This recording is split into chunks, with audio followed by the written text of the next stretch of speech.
Hi, everybody. Welcome to Stratosphere Lounge. I'm your host, Bill Whittle, and today is the 5th of September, 2019. Shut up, idiot. I hope everybody's doing well. It's good to be here. And we have an interesting topic tonight.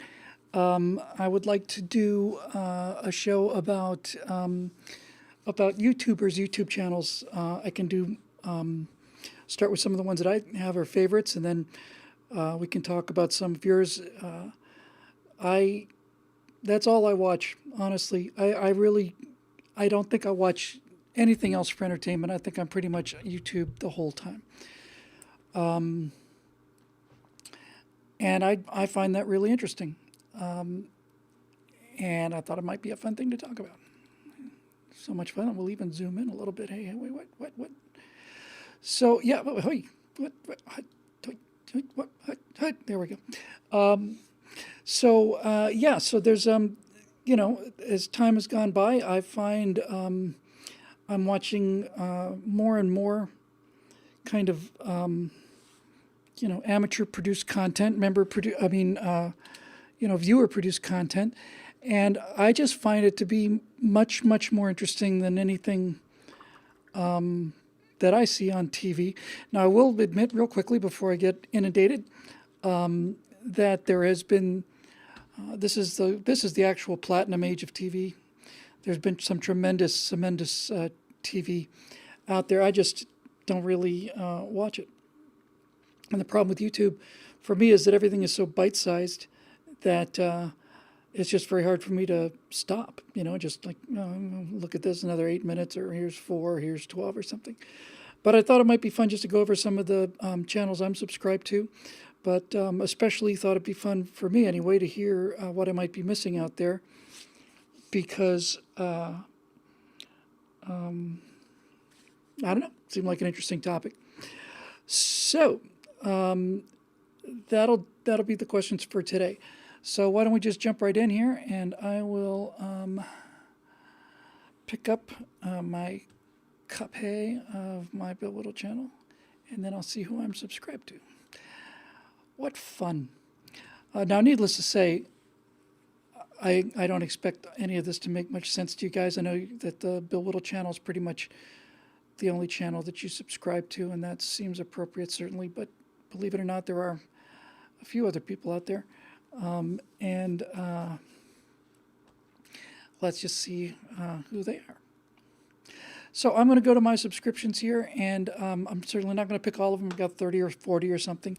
But I will go through some of the ones that I think are kind of the most interesting. So, and I'm going to specifically, by the way, going to avoid like commentary, conservative commentary kind of stuff. I'm mostly interested here in kind of entertainment. And again, it's not so much for you to write down or necessarily that you would enjoy any of these. I just think it's fun to talk about them, because I just think they're interesting. Okay, so do I want to do this in alphabetical order? Probably. In order of subscription? I don't think I do. I'm just going to go through. I'm not going to spend any time on these two, but for those of you who are Star Citizen fans or interested in Star Citizen, Board Gamer, BOREDGAMER, has daily updates, and the Nubifier also has kind of constant updates. Those are there. Also, there's a guy who does some very beautiful, machinimas and stuff from Citizen, named Xenthor X, XENTHORX. I'm purposely going through these fast just to get them out of the way. Let me see. Same for Star Cinema. A couple of others, Mr. Hashgaha. These are all Star Citizen things, and I'm not going to waste a whole lot of time on this, honestly. But they are really kind of fun. Now, I guess I'll just come back to that. Yeah. All right, so let's see what we got here. Just yesterday, I and this isn't going to appeal to anybody. Again, I'll just get it out of the way with the rest of the Star Citizen stuff. Just yesterday, I stumbled on a channel by a guy named Burke Black, BURKE BLACK, and he was doing something where he was using the voice over IP in Star Citizen, which we have not really played much with, but basically it's set up now so that not only can Star Citizen record your face and put that onto your character, but you can basically speak to people who are in the room and people who are not with you, when we go out and have adventures with the Aurora crowd, we all get on Discord, which is a group sharing thing. But the game has for a while now allowed us to talk to people, complete strangers, and I don't think I've used it but once, maybe twice. And then I saw this guy, Burke Black, and he did a piece called The Life of an ArcCorp Employee, where basically he walks around in Star Citizen, uses the in-game audio, and basically says, do you need assistance with that, sir? Or, sir, do you have time for a quick survey? And I just find him, I thought he was hilarious. I thought it was just really fun. He does about 10 minutes in there where he's an airlock technician, and people keep opening the airlock from the other side, and it just, I was crying. I thought it was hilarious. But the guy's got a great personality. He's got a great laugh, and since I only subscribed to him yesterday, I haven't had a chance to see all of it. But basically, what it looks like is he dresses like a pirate. It's kind of a fun-looking guy. He's got a great laugh, and he basically seems to be interacting with other players. So that looked like a lot of fun. I'm looking forward to seeing some more of his stuff. But the Life of an ArcCorp Employee is hilarious. By the way, I should get this out of the way. Most of these channels, if not all of them, are going to be using language that we don't use here on the Stratosphere Lounge, so just put that warning out there for you. Let's see. One of my favorite channels ever. This is one of the few channels when I get a subscription notification saying that there's a new video up, I'll go and watch it.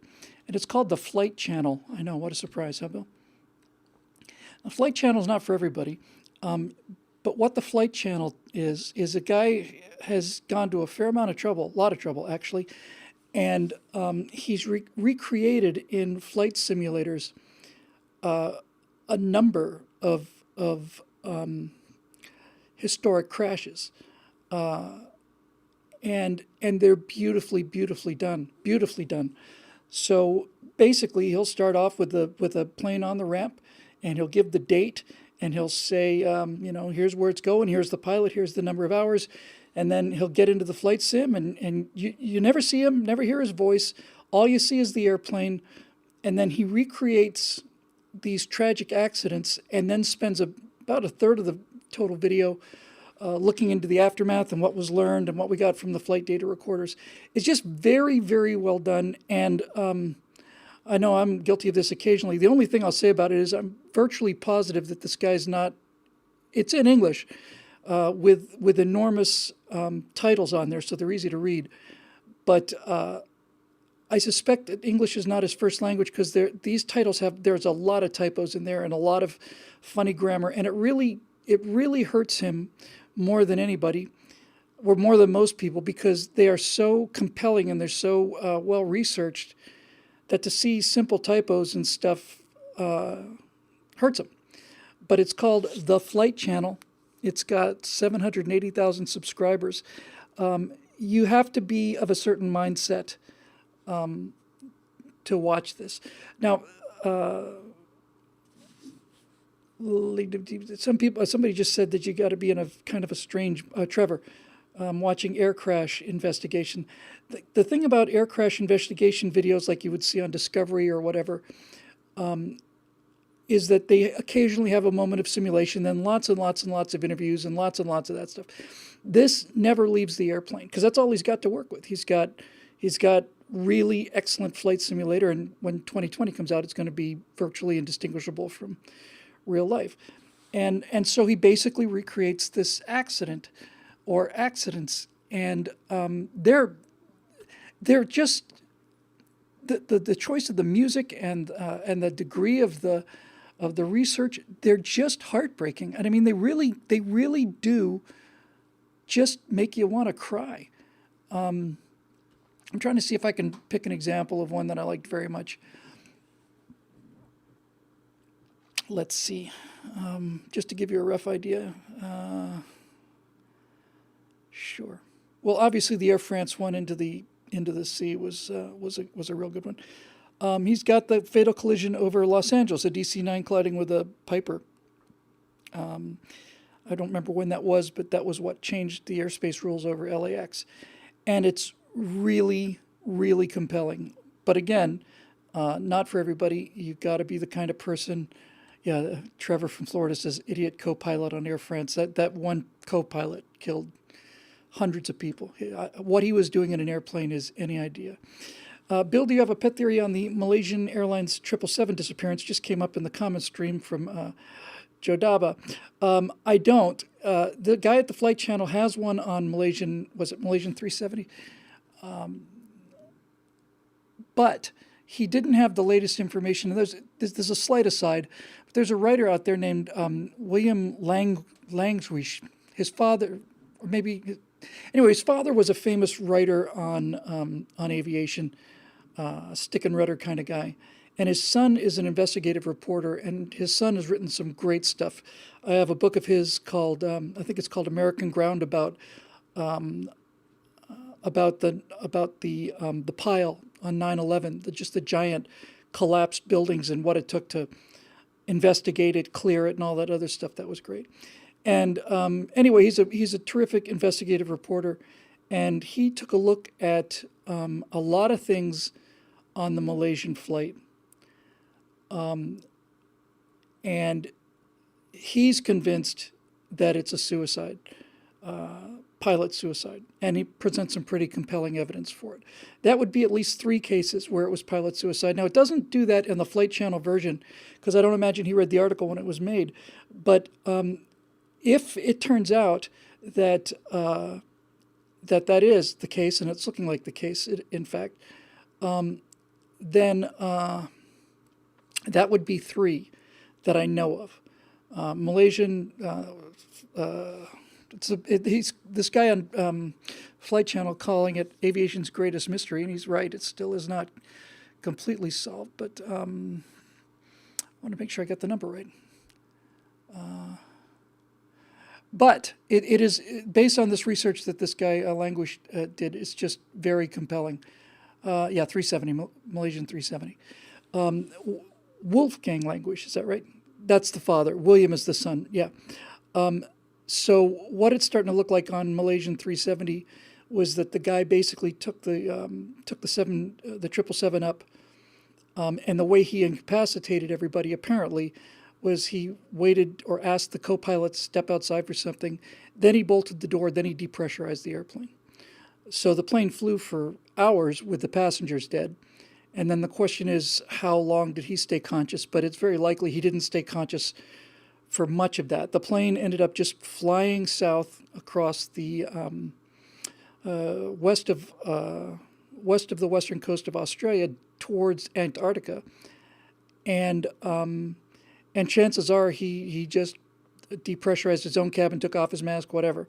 But the idea that there was no rush of the cockpit and nothing, it was just absolutely silent. He thinks the pilot killed the people on board by depressurizing the cabin. I'm pretty sure he's a Muslim, and he was under some kind of, I don't want to say investigation or anything, but they did recover his home computer using Microsoft Flight Simulator, and he had pre-planned a course like this on his flight sim and flown it a few times anyway. So it's not a suicide, it's murder. That's a good point, Edward. It's not a passenger suicide. It's first-degree murder. It's 250 counts of it or something. Was it a divorce? So that would be 3. Malaysian 370 would be 1. Egypt Air 61, 66. Malaysia will not admit that it was their pilot that did it. The government of Malaysia will not admit that it was a pilot suicide. The government of Egypt fought hard on this Egypt Air 767, but the pilot took it in. He's muttering Allahu Akbar and just flew the plane into the ground. And then just to show it's not an exclusively Muslim activity, the was it Berlin Wings or something? It was a German pilot. And this one is covered on the Flight Channel. Flew small A300, maybe A319, A320, German wings. Thanks. Flew it into the mountains. He just locked the guy out, flew it into the mountains. On that one, you can hear the captain and everybody else banging, trying to get in there. So it's not for everybody. But it is, if you're into aviation and you can stomach the accidents, it's great. Some of them are just plain tragic to the degree that, like, there's nothing they could do. Oh, by the way, the worst aviation accident in my mind is covered here, just in terms of sheer awfulness of it. And I'm trying to get the flight number here. It's because he's covered it and he covers it really well. And the second you guys hear, yeah, oh man. This was just terrible. It was, and he does a really good job with this. He covers the crash among many of Alaska Airlines Flight 261, which was a MD-80 going from Mexico to either Seattle or I guess it was Seattle. And the pilots are fighting this, and the plane's not trimming out well. So they try to correct the trim and it gets worse, and then they try something else, it gets much worse. And it turns out that they hadn't lubricated a screw jack on the horizontal stabilizer. And these pilots fought this plane for half an hour. And finally the horizontal stabilizer failed. This happened just off the coast of Point Mugu here, just out by Oxnard. And then the plane went inverted and into the water it went, and it was reported going down by a number of other pilots who saw it. Both the pilot, captain, and the first officer were given posthumously, of course, given awards for their work at trying to keep that airplane alive. That one is the most heartbreaking. Some of them are just plain infuriating. Some of them just make you just want to just pull your hair out. One of them is a relatively small commuter jet, and the pilots just thought, we don't really want to make this diversion for fuel. We'll probably make it, and it turns out that they got held up at the destination, and they didn't make it. So the plane ran out of fuel, and in it went. So anyway, the Flight Channel, I cannot recommend it highly enough. One word: TheFlightChannel. Really, really great channel. Very, very fond of it. For those of you who are tired of hearing about Star Citizen, this one will be brief. You might want to check out Eagle Dynamics. They're the people that make DCS. That's a combat flight simulator. DCS is phenomenally good. DCS is a flight sim that's basically took the skeleton of Falcon 4, completely redid it, reskinned it. Their models, the models on the jets look very good from the interior, but I have seen countless shots of the exterior of these aircraft, and they're working at 60 frames a second, and I can't tell them from the real thing.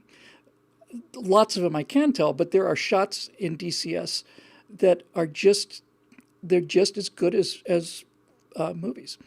I installed DCS and I played around with the A10 and the F-18. F-16 is coming out. But if you just want to see where the state of flight simulation is, then you do want to check out DCS, and that channel is called Eagle Dynamics. And even if you're not interested in flight sims, you probably should just go and take a look at one or two of these things because they're just phenomenal. Just absolutely phenomenal. So I like that very much. Let's see.